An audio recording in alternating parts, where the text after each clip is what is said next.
Good morning, guys. Yesterday we talked about labor conditions and robber barons and Rockefeller and Carnegie again, and why the plight of workers would be a topic of concern.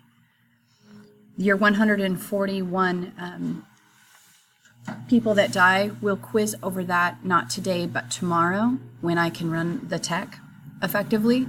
But hopefully you did read that last night and you came to understand that at least in that particular industry, there were serious safety concerns that led to loss of life. Today I want you to meet somebody pretty important to history and to yourself. His name's Samuel Gompers. If I had a better image where he was turned toward you, you'd see that he has a really square face. So in the past I've helped people remember him by saying Samuel Gompers has big chompers because his jaw is just really square and full. But you will appreciate him because he is largely responsible for you having a weekend. So here's a little bit about him. The elitist American Federation of Labor was born in 1886, and it was largely the brainchild of a squat, square-jawed Samuel Gompers. This colorful Jewish cigar maker, born in London tenement and removed from school at age 10, was brought to America when he was 13 years old. Taking his turn at reading informative literature to fellow cigar makers in New York, he was pressed into overtime service because of his strong voice.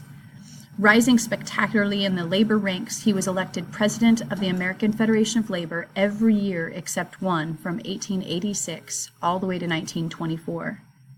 The American Federation of Labor is still around today, and it's one of the largest labor union kind of umbrellas in history. Significantly, the American Federation of Labor is just what it called itself, a federation. It consisted of an association of self-governing national unions, each of which kept its independence, with the AF of L unifying overall strategy. No individual laborer could join the central organization. He adopted really down-to-earth approaches, soft-pedaling attempts to engineer sweeping social reform. He was a bitter foe of socialism, which makes it different than one of the other unions we're going to talk about today. He shunned politics for economic strategies and goals. Gompers had no quarrel with capitalism, but he demanded a fairer share for the people working. All he wanted, he said, was more. Promoting what he called pure and simple unionism, he sought better wages, better hours, better working conditions, and unlike the somewhat utopian Knights of Labor, he was not concerned with the sweet by and by, but with the here and now.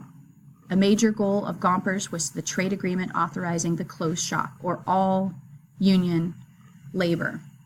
His chief weapon was the walkout and the boycott, and he enforced the "We Don't Patronize" sign. The stronger craft unions of the Federation worked by pooling funds, and they were able to amass a war chest that would enable them to ride out prolonged strikes. So let's take a look at this in simpler terms. Today we're going to talk about two different philosophies around unions, and the first is called a craft union. The craft union is the type of union that was led by Samuel Gompers, the one that you just heard about.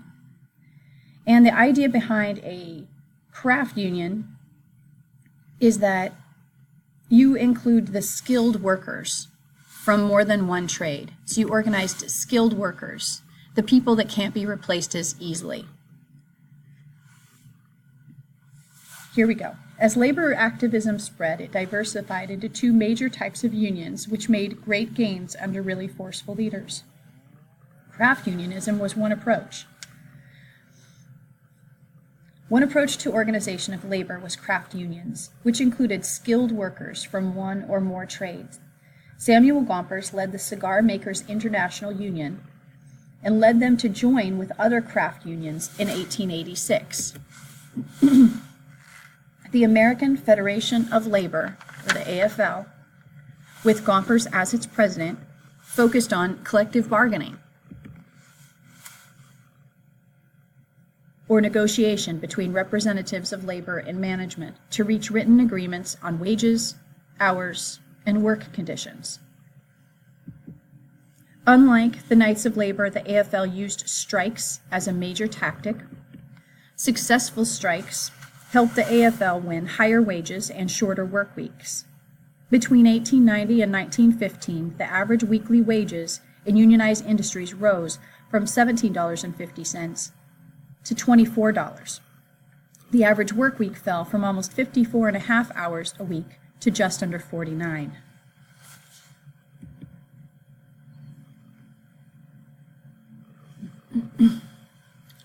Today, the AFL has been combined with something called the Congress of Industrial Organization. So the AFL-CIO is a great big umbrella organization, Federation of Labor, that today is very likely to have the union that your parents belong to under it. So this is just organizing the, let's say, 15 to 25% of the workers. The craft unions I'm talking about now are just organizing the skilled workers, those that can't be replaced so easily, that require some additional training and skill. So in effect, you're only organizing a portion of your workforce in any of these given industries. So one of the downsides to craft unionism is if you went out on strike, you were only talking about the skilled workers possibly doing that. So the unskilled workers could continue. And that's where the idea of industrial unionism, this new strategy, comes in. Okay, let me give you just a quick example of like a craft union. So let's say, for example, the engineers in Boeing went on strike. They are required to have a degree in engineering, obviously very skilled, have technical knowledge that not everybody else has. If the engineers go on strike, maybe the rest of Boeing can continue to operate for a time. Before that aspect of the development of planes catches up with them. Okay, industrial unions, on the other hand, they want to take an entire industry and every worker in it, skilled and unskilled, and organize them as an entirety. So some labor unions leaders felt that unions should include everyone, skilled and unskilled, and they were just worried about all the workers in a particular industry. The concept captured the imagination of a guy named Eugene Debs. He attempted to form an industrial union, the American Railway Union, the ARU, and most of the new union's members were unskilled and semi-skilled laborers, but skilled engineers and firemen joined too. In 1894, the new union won a strike for higher wages, and within 2 months, its membership had climbed to 150,000, dwarfing the 90,000 that were enrolled in the 4 skilled railroad brotherhoods. The American Railway Union, like the Knights of Labor, never recovered after the failure of a major strike, but it did add to the momentum of union organizing and added another kind of philosophical type of union to the mix. Earlier, you saw a political cartoon with this guy in it. This is Eugene Debs, organizer of the American Railway Union. And he was sent to jail, kind of on trumped-up charges. And remember, ran for president from jail and was able to get a couple of million of people to cast ballots for him. So one more time, the craft unionism, skilled workers only, cross-industry. Industrial unions wanted every worker, but focused on a particular industry. And they felt like with an industrial union, if they went on strike, the entirety of the industry came to a halt, and that they had more leverage that way because, for example, a railroad line would just stop. And once you stopped transporting people and crops and products and things like that, you got the attention really quickly of the people that you were negotiating with.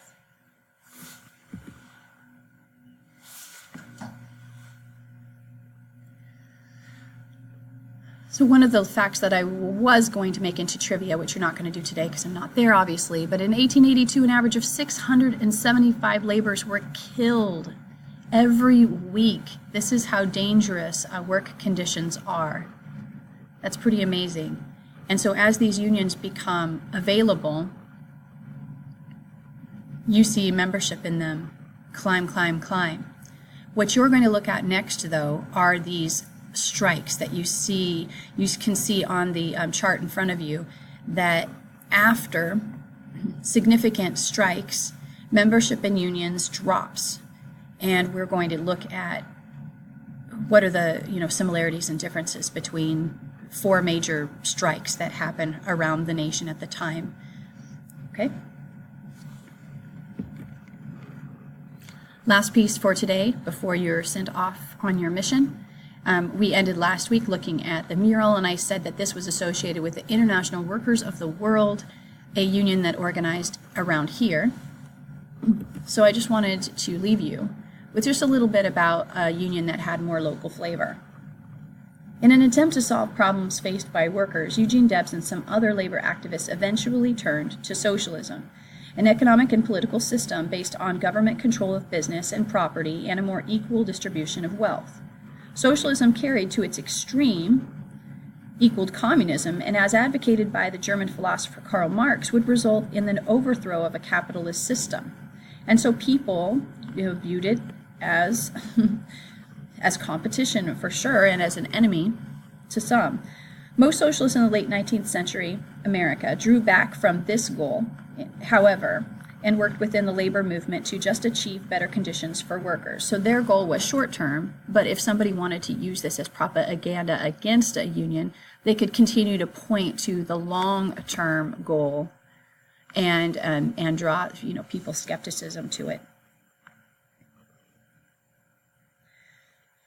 In 1905, a group of radical unionists and socialists in Chicago organized the Industrial Workers of the World, or the IWW, which were nicknamed the Wobblies. It was headed by a guy named Big Bill Haywood. William Big Bill Haywood, sorry. The Wobblies included miners and lumber workers and cannery and dock workers. And unlike the American Railway Union, the IWW welcomed most African Americans. Membership, however, never topped about 100,000 people. Its only major strike victory happened in 1912, yet the Wobblies, like other industrial unions, gave dignity and a sense of solidarity to unskilled workers. And I think one of the reasons that we talk about their membership never topping 100,000 is that the IWW tended to be very regional. So, for example, it was big around here, but not necessarily big in the Northeast, where the majority of the population lived. And also, there was a lot of skepticism because of that socialism about the IWW. And as a result, the numbers stayed down. There were other labor unions that tried to organize. In April of 1903, about 1,000 Japanese and Mexican workers organized a successful strike in sugar beet fields in Ventura County, California. They formed the Sugar Beet and Farmers Laborers Union in Oxnard. And in Wyoming, the State Federation of Labor supported a union of Chinese and Japanese miners who sought the same wages and treatments as other miners doing the same job. These small independent unions increased both the overall strength of the labor movement and tension between labor and management. Okay, now your job today is to not draw this, but to turn to your packet, and I will show you that you have this sheet, this labor conditions sheet. You're going to need this out in front of you, and you'll be using the computer today, so I'm going to walk you through what to click. So you need this sheet out. You're going to pick 2, not all 4. You're going to pick 2, not all 4. And here's how you're going to operate. You will go to the class webpage. Please click Industrialization and Urbanization and Immigration. Please click Labor Conditions. I'm hovering over it right now. Labor Conditions button. And then you see 4 videos pop up. If you want to be probably the most effective with your partner, you could pick 2 and have your partner do the other 2, because we're going to share these out so that you're not watching all 4. Some are a little bit clearer than others. I will tell you this 4th one is just a tiny bit harder to hear because of the people doing some of the narrating, but the information is all there. So you're going to do 2, and you're filling in the graph as you go. What industry are they talking about? What are the conditions the workers face? What sort of tactics is the union using to get the attention? And what's the response that they receive? What is the labor union involved? And is there anything else we need to know?